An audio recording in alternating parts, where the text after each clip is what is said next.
शिव पुराण उमा संहिता अध्याय 47वां धूम्रलोचन चंड मुंड और रक्त बीज का वध। ऋषि बोले, शुंभ और निशुंभ नामक दोनों पराक्रमी दैत्यों ने अपने अत्याचारों से पूरे चराचर जगत को दुखी कर दिया। सभी जीव जंतु, मनुष्यगण एवं देवता उसके अत्याचारों से परेशान हो चुके थे। तब देवता अत्यंत परेशान होकर हिमालय पर श्री पार्वती जी की शरण में गए और देवी की स्तुति करने लगे। वे बोले, हे कल्याणकारी देवी भवानी, हम सब आपकी शरण में आए हैं। मातेश्वरी, हमारी रक्षा कीजिए। शुंभ निशुंभ के आतंक एवं अत्याचारों से त्रिलोक को मुक्त कराइए। देवताओं की स्तुति सुनकर देवी ने अपने शरीर से एक तेज उत्पन्न किया और एक कुमारी का प्रकट हुई। सब देवताओं ने हाथ जोड़कर और सिर झुकाकर देवी की स्तुति की। बोली, देवगण, मेरे कोश से निकलने के कारण ये कौशिकी नाम से प्रसिद्ध होगी और मातंगी नाम से जग प्रसिद्ध होगी। यह कहकर देवी अंतर्ध्यान हो गई और देवता अपने स्थान को लौट गए। देवी कौशिकी वहीं हिमालय की गुफा में रहने लगी।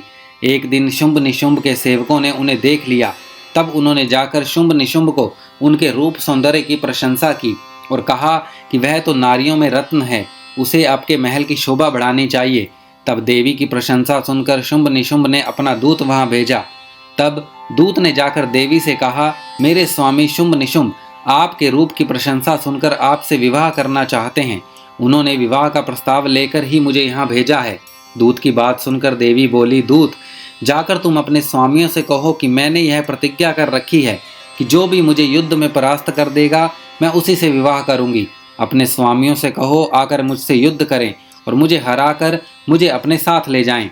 दूत ने शुंभ निशुंभ को सारी बातों से अवगत कराया। सारी बातें सुनकर शुंभ और निशुंभ क्रोधित हो गए। उन्होंने अपने सेनापति धूम्रलोचन को आदेश दिया कि तुम उस नारी को यहाँ लेकर आओ।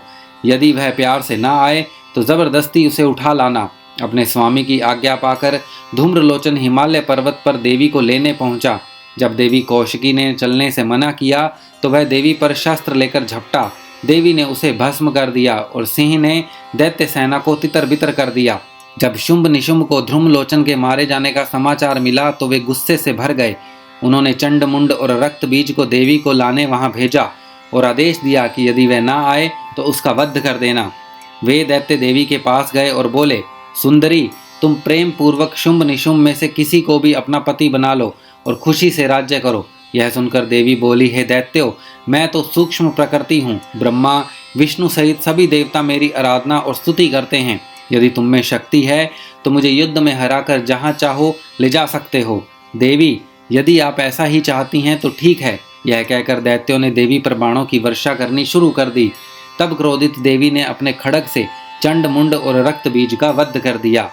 उमा संहिता अध्याय 47वां समाप्त।